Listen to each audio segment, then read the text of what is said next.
Good afternoon. Welcome to Who's Tom and Dick? With your hosts, Martin Weavers and Patrick Mortimer. Good afternoon. Good afternoon, Martin. How are you this week? I'm good. I'm really looking forward to the show today. Yeah, okay. Well, we've got a bit of a special show today because we've got our very, very first guest on. Yeah. Perhaps you'd like to fill us in on it. Well, I've known our guest for years and years and years since we were teenagers.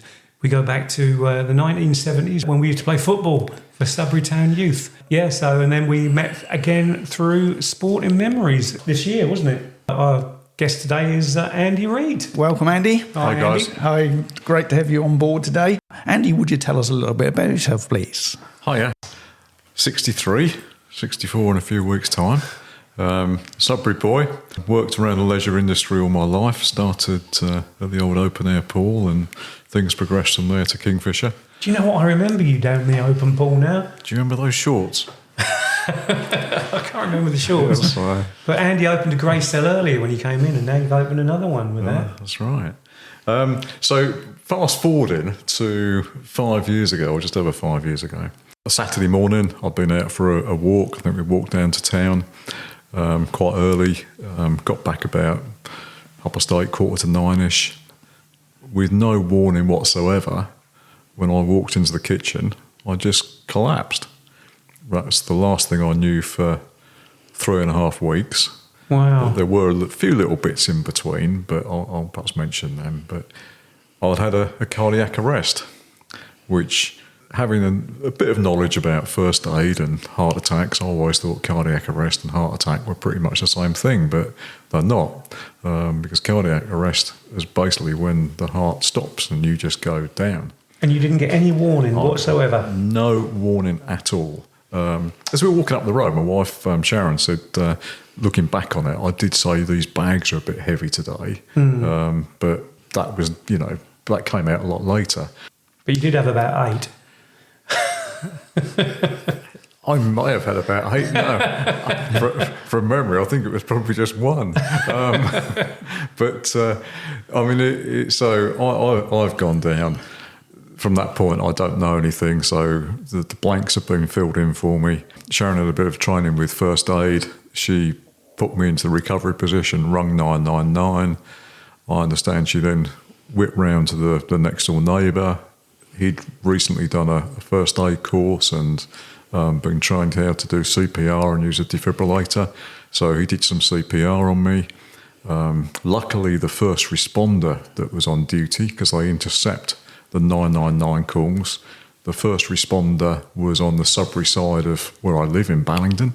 He got round to me really quickly, gave me 4 shocks with the defibrillator. Then the ambulance turned up.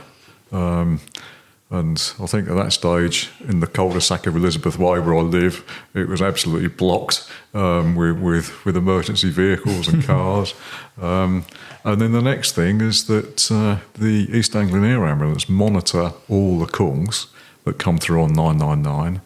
And if there's a cardiac arrest and if there's a defib that's been used and it seemed to have worked and the person seems to be of the right age, then the helicopter takes off. And that took off from Cambridge, flew down to Sudbury. From the time they got the call to getting on board, it was 17 minutes flight time to when they landed in the play area near where I live. And they came round, and there's a doctor on the air ambulance. So you've really got the full works there.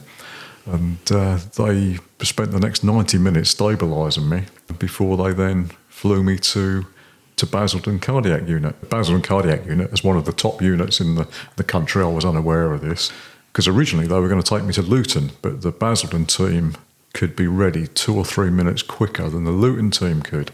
2 or 3 minutes just shows you those margins, doesn't it? So they took off, and the flight log still says it was going to Luton and Dunstable.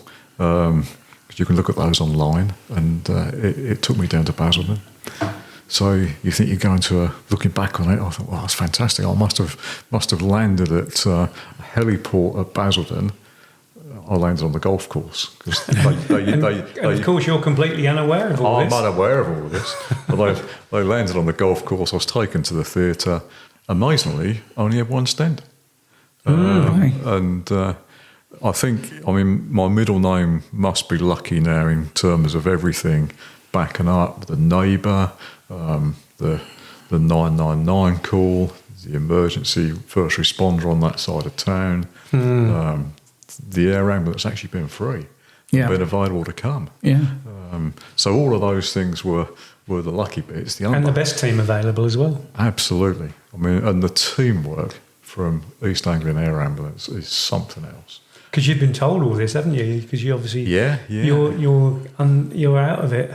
Yeah. The main person that told me about it was a lady called Paige Chamberlain, who was the paramedic, the HEMS paramedic. That's the helicopter paramedic. And I've met Mary Paige a few times. And she's filled in a lot of the blanks for me. And they invited me up to the base when I had come out of hospital eventually. I'll perhaps talk about what happened in the middle there. But when I came out of hospital, they invited me up to the base. And I went into the base. Actually, the first time we were invited up, we had to cancel it because Sharon had a panic attack and she thought she was having a heart attack herself the night before, and she was rushed in, and obviously all the emotion and everything had caught up. But when we went up, me and Paige saw each other, and we must have been 20 metres apart, and we sort of got faster and faster walking towards each other. I remember my wife's with me. And we got faster and faster and embraced for probably slightly too long. Didn't have any shopping bags this time, did you? No shopping bags, no. What I did have, though, I was carrying something, because in the middle of the 3.5 weeks when I was in a coma, and about 2 weeks into it, when my family were visiting, they thought that my tummy was even larger than normal. And the hospital weren't quite sure. They'd done some tests, and it turned out I had a perforated bowel. Wow. So I knew nothing about this at all. I think it was 2 weeks in. Had this happened, they said, before the heart attack, or was it happened during the heart attack? Well, I think it probably... I don't honestly know, but from listening to people, I think it was probably something to do with a medication in one part of my body. There was probably a weakness there. That medication found that weakness and just exposed it. So I was taken down to theatre, and I think I was closer to meeting whoever's up there on that occasion. I wasn't the first, because I thought I might struggle with this, but... They took the bit of bowel out that was perforated and put in a stoma. So I had a bag, and I was unaware of all of this. And so I had a bag for 14 months, actually. So was you actually you wasn't actually in the coma then? Yes. So I didn't know if they put you out first and then they put you in the coma. No, I was in the coma from the time that they turned up at my house until 3.5 weeks later. And they tried to take me out of that a few times. And I can see some things. I can remember it was very windy. My bed apparently was near the window of the ward. And I can remember there was some grasses blowing around outside. I can remember a tractor. I got the colour of the tractor right. And I remember saying, I want to go home. And my daughter-in-law, who was a nurse up in Yorkshire, she was there. My wife said, we can't go home. Look at all this equipment that's around you. And she said, what will we do? And apparently I said, Cass can work that. And I can sort of vaguely remember this happening as I was coming in and out of the coma, because they were trying to get me out of it. But the amazing thing is, that's a good job you had your wife with you on the day that you went for that walk and come back, because otherwise you'd have been alone. Absolutely, and we've said a few times that when I got in, I actually went to the toilet, and I don't think that's anything to do with it, but I went to the toilet, I went downstairs and then walked into the kitchen. If I'd gone upstairs, she might have just heard a crash, she might not have heard anything, but the the chances of that happening. I mean, at that time on a Saturday morning, I'd normally been playing walking football and I'd been driving over to Helston. Yeah. But I'd injured my leg, so I wasn't there. But Because Patrick has had 2 heart attacks. yeah. Yeah, 2 heart attacks and 5 stents now. Yeah. Oh, we're 5-1 ahead then on the stage. Yeah, we're playing top trumps now. Yeah. Yeah, so But you was going to watch Ipswich football, not Halstead. that's what caused my heart attack.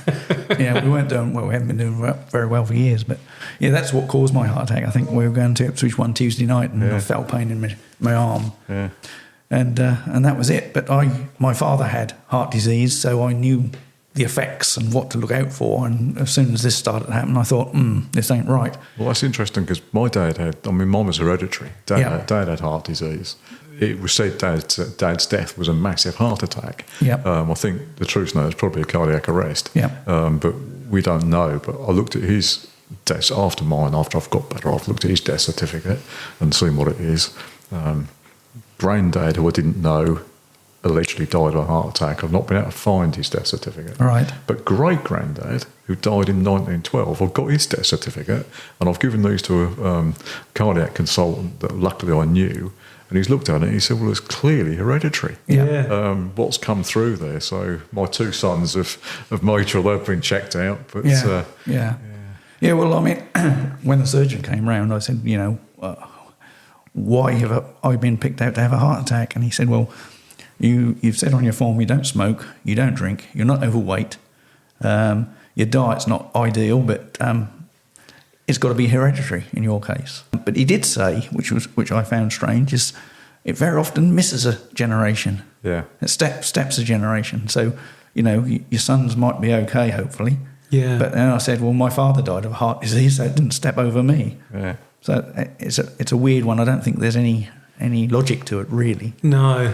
Sometimes people say these are myths. Well, there's so many contributing factors. I mean, smoking is meant to be one of the worst, and my father smoked. So he gave up after his first heart attack, but I've never smoked, And Did you smoke?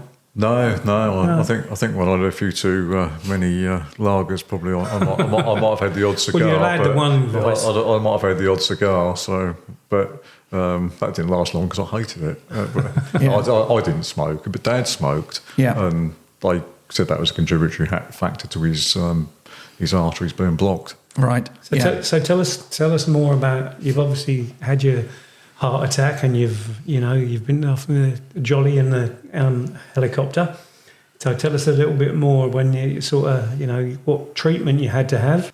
Well, I don't really know Because you was in a coma. Because I was in this coma. Yeah. I mean, one of the things they did do, which is really quite interesting, is that Basildon were experimenting with cooling the body down after these heart episodes, and I was sort of caught up in that experiment. Right. And because one of the big problems is when your heart stops, is your brain starts to deteriorate very, very quickly. Yeah. And so brain damage is a real concern for them. And they called me down as soon as they got to Basildon.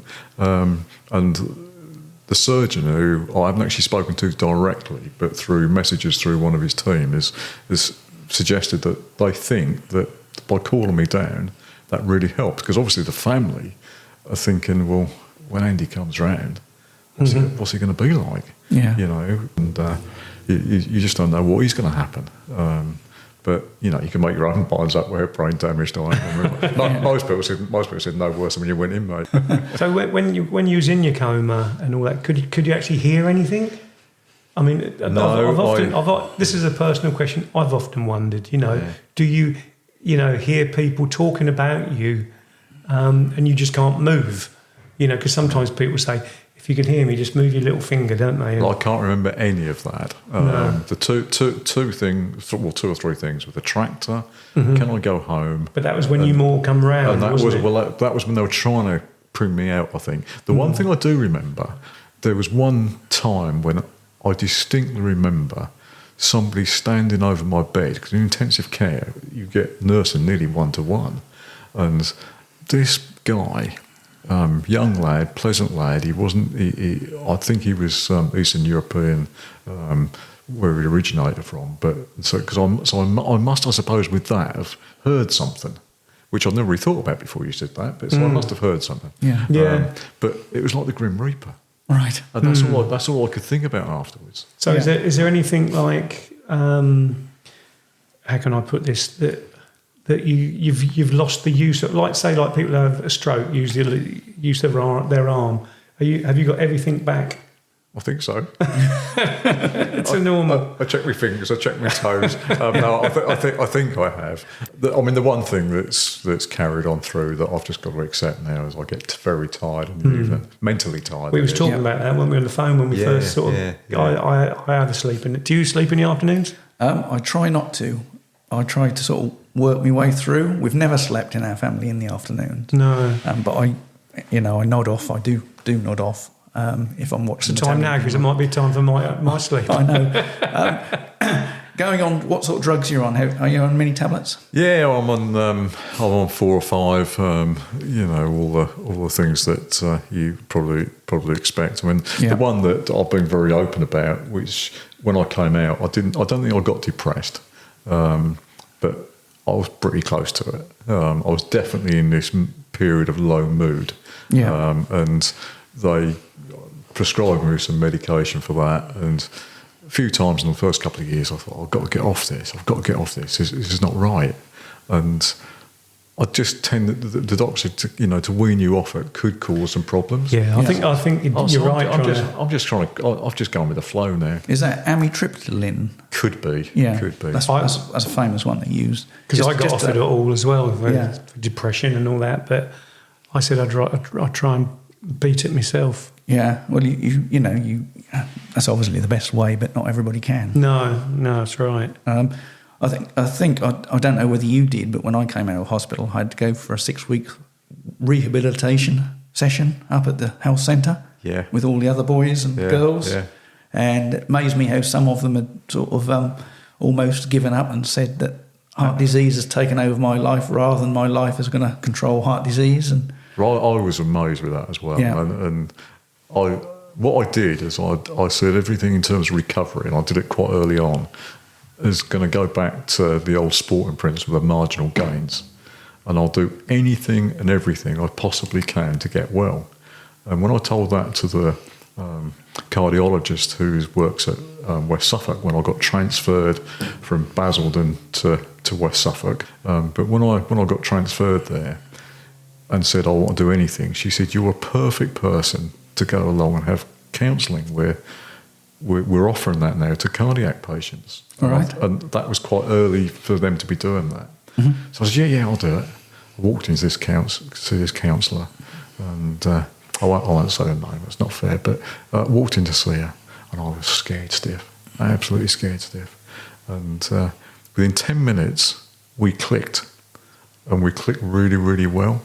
And I had a number of sessions of counselling with her. One of them, I remember, I was just crying my eyes out. And I just said the name. I said, can I just hold your hand? I'm so scared. Yeah. And from that point, everything picked up. So, marginal gains was important to me. And I decided to grab hold of anything and everything, including the course at the health centre. Yeah. And I saw people going up there that said, it's a waste of time, isn't it? I don't know why I'm coming here. Yeah. I'm not bothering to take the tablets. What happens will happen. Oh God. And I thought, no, I've got to trust people here. And I think mental health is poo-pooed in this country, to a certain extent, because the Americans always, most people have got a therapist of some description out there. Yeah. My son lives out there with his wife, and they've all got therapists out there nowadays, and people sort of, the older school seems to think mental health is just imagination, really. Well, of course, that's proven not to be the case. That's very, very important. Mm-hmm. When you have a serious illness, the mental health suffers, doesn't it? And it does, yeah. Well, my wife keeps telling me to get some help and talk to people, and you even said, that lady's very good, and you sent me a number, but I just feel as if I don't need to talk to anybody, and I just get on day to day. But yeah. Well, I mean, this is why we set this up, really, is to sort of talk about these sort of things. That's kind of a therapy anyway, isn't it? Yeah, people can then... Absolutely. when it's broadcast, and then people will type on questions. So might be ringing you up. Yeah. Then I can answer the people's questions for them. How many years ago was the stent fitted? The stent was fitted in August the 25th, 2018. Right. It was the day that I had the episode. Yeah. You ask yourself the question: how long are these things going to last? Yeah.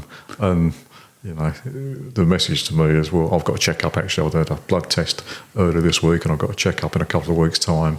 Because one of the things I was really excited about was they said to me, a few months ago, or a couple of years ago, you're going to be discharged now. And I was elated. And then about 48 hours later, I thought, I don't want to be discharged. I want to be part of this process. Yeah, So yeah. I begged and pleaded to be put back into the system. And they were great. I'm well and truly back in with regular checks. Yeah, well, heart disease is something that you can't cure. You got it for life. And I had one of my stents I had fitted. I've got 5, but one of them was a refit of a previous stent, and that was almost 10 years to the day that I had that fitted. And when I saw the surgeon for the first time, I sort of said to him, "How long do these stents last?" And he said, "Oh, they can last more than 10 years." He said. So that didn't give me a lot of confidence, really. Oh, well, I better put 5 years down in my diary. But then he said, under his breath, "But some people have gone forever on them." So he said it all depends on you, your diet, your exercise. And of course, some people who've got heart disease can't exercise, got arthritis and all those sort of things. So, they're losing that benefit. And of course, when you're sitting around a lot, you like to eat. So, some people are in a really poor position to benefit from exercise and diet. These figures are sort of over a vast number of people. You just got to do the best you can for yourself, I think. Plus, you've got to live as well, And didn't you have a stoma bag fitted as well? Yeah, so when I had this perforated bowel, I had a stoma bag fitted. I didn't know anything about that. And when I was moved from Basildon to Bury, I was so up on drugs, and that was when I actually came out of the coma. I was convinced that I was going to be killed on the way back to Bury. Absolutely, I was absolutely convinced that this was going to happen. And I got to Bury, and I was not. I've spoken to people who met me there in intensive care, and they said you were very, very agitated. So then I'm starting to come out of it, and it was the following day that Sharon came across to see me, and she said, "Well, I probably need to fill you in on some of the things that have happened." And so, first of all, it was the cardiac arrest, and I didn't know anything about that. I suppose I wasn't surprised because I'd woken up in intensive care. The next thing was, I thought, I'm looking around a bit, and I thought, this is a big bag on the side here. What's this? And that was before you had a small bag for everything to go into from the stoma, because a stoma isn't normally, easy way to say it, if you poo naturally, we'll know how things work. But when you've got a stoma, it's in your sort of tummy, and then there's a small bag that's fitted after a couple of weeks. But before that, there's a big bag. Right. So she then said, well, you've got this stoma bag, and I think, can't believe this. But from that point onwards, because the family was so loving and caring and positive about stuff. When you say you can't, sorry to interrupt, when you say you can't believe it, was it because you was embarrassed about having one, or? I just think I wondered what was next. Because the reason I asked, last week we spoke about adult pants, and I have wore them, and I thought, it's going to be embarrassing, but I've got over all that, and so I didn't know if that's what you meant about with having the bag. No, I think I was just shocked. I thought, well, whatever's next, and and especially when you see this big bag, because when you get the stoma put on, it's quite neat, and actually, if you wear a reasonably baggy jumper, or not a tight fitting shirt, people don't know it's there, and there's so many people with stomas. Can I tell you who? Go on then. I've got an amazing fact that Adele actually wears one. All right. And she calls hers Audrey. Yeah. Yeah. It's a fact that last year she was wearing it, and also Dwight Eisenhower, the 34th President of America, wore one. And I christened mine Donald. And you can work out what was relating to Trump. And the bag was full. And if you put 2 and 2 together, I'm sure you're going to get 4. When you said that's related to Donald Trump, I was relieved there because I was thinking of the duck. So That's for other people to work out. yeah, exactly. Yeah, so that's very interesting about that. But that was all related to your perforated bowel, that side of things, wasn't Yeah, it? that was. And luckily, if I hadn't have been in the coma, they'd have actually taken the bit of bowel out and rejoined it and not given me a stoma. But because of the risk, because I was in the coma, they did that up. But luckily, there was enough bowel left in there. So 14 months later, again, Mr. Lucky, me, about a month before COVID struck in November 2019, at the end of that month, I had a reversal of the op. So they basically took away the stoma, joined up the bowel, and everything's back to normal. Brilliant. Yeah. You talking about back to normal? You seem as if you're back to normal. You're in good spirits. I think You're running the Sporting Memories Club. My employer was absolutely brilliant when I was off, and also in terms of returning to work, I managed to return to work on a phased return, and they couldn't have cooperated better. And you just suddenly realise what decent people are like when you're at those low moments, and got me back into it, which I'm really pleased I did, because I think I wanted to prove I could get back to it. Then COVID came along, and that actually meant I could work at home instead of travelling 40,000 miles a year, which I'd never have done. So that was very timely again, middle name of Lucky. And things went from there. Yeah. So what's important in life to you now then, Andy? Well, when I came down from intensive care at West Suffolk and went onto the ward, that's an experience, because you were looked after all the time and waited on hand and foot, and then when you get on the ward, you're expected to then order your food, and you ain't got a clue what you're doing. I laid there and I thought, what's going to be really important? I came up with 3 things, and I still stick with this: green trees, blue skies, smiling faces. I didn't actually put in here friends and family when I did it, but obviously friends and family are right at the top. Yeah. But then the green trees, blue skies, smiling faces, and actually not a lot else matters. Yeah. And I've stuck with that right the way through. I must have thought about it an awful lot. Cool. You have. It sounds like you have. Well, they're all the things you just take for granted every day, aren't they? Yeah, they are. It just came to me, really. Yeah. I'll go back on the Stoma bag, tell you a funny story. Yeah, we love funny stories, Yeah, don't we? Might even be funnier than my joke. Can't be hard. Well, you have to be careful with stomas because of blockages and whatever. But the interesting thing is when you have peas, when you're next to eating peas, think about poor people with stoma bags, because these peas, sometimes you think you've eaten them and they come through your system, but they end up in the stoma bag. Right. And the peas are just so brilliant to pop. And you just can't, everybody says it, you just can't stop yourself going to this stoma bag and popping a pea. It's like that packaging stuff. Yeah. Yeah, it is. It's exactly the same. It's exactly the same sensation, because you've got a bag. Yeah. Well, you said a poo bag. You've got a bag and you pop these peas. And the other thing you have to be careful of is you've got your bowel hasn't got any nerves in it, which I had no idea. I didn't realise this, and so you don't know when it's working. Right. And so when you come to change the bag every couple of days, you have to be really conscious of, anything could happen at any moment. Mm-hmm. The truth's known, I only ever changed one, but absolutely by myself. My wife changed the others because you've got to get everything to stick and clean it around the side. And I had a problem with psoriasis around the area it was in. And only on one occasion we got it wrong. I can only say that it's like a fountain. And we laughed about it, and it came back to Donald. These things are natural, they're human, and it's just that it's been diverted. But the pop and peas was... Well, we was talking about the bowel in the last episode, weren't we? Saying how uncontrollable it can be from time to time. So You've just hit the nail on the head there and proved another point. Well, apparently there's no, I don't know the biological bit, but apparently there's no nerves in there. So it does what it does inside you, and that's it. Yeah. Well, any foods can affect that as well, can't it? You know. I didn't want to get into too much detail about the foods, but you are told what not to eat. Yeah. Because mushrooms don't break down.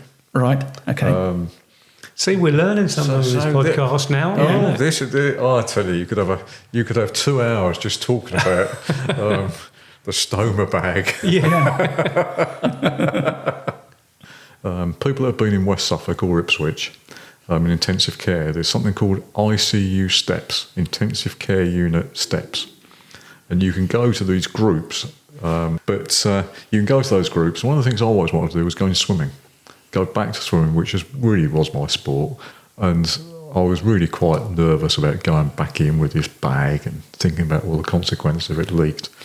And the Stoma nurses gave me good guidance. But the great thing is, when you go along to these support groups, and I remember walking in thinking, whatever have I come here? And some of them were younger than me. Whatever am I walking in here? And but one lady swam regularly. She told me exactly what to do, what I needed to order, which is all part of the NHS and all on prescription. Yeah. But you mustn't be scared to go out and put your hand up and ask for that bit of help. No, definitely. Well, you think they're the first one, don't you? But actually loads have gone before you, so the advice is out there if you can tap into it. Mm-hmm. Anyway, I think that brings us to the end of the podcast for today. Oh, I enjoyed that. That was really brilliant. Thanks very much, Andy, thank you, Andy, for coming in and sharing your experiences. Perhaps you'd like to come back again and we could continue, because I think we could fill this up for a lot longer, don't you? Especially if we get some comments from the listeners. Yeah. Well, thanks very much, everybody, for listening. And big thank you for Andy coming in today. Thanks, Andy. Thank you, Andy. Cheers, guys. And we'll be back next Friday. Thanks for listening.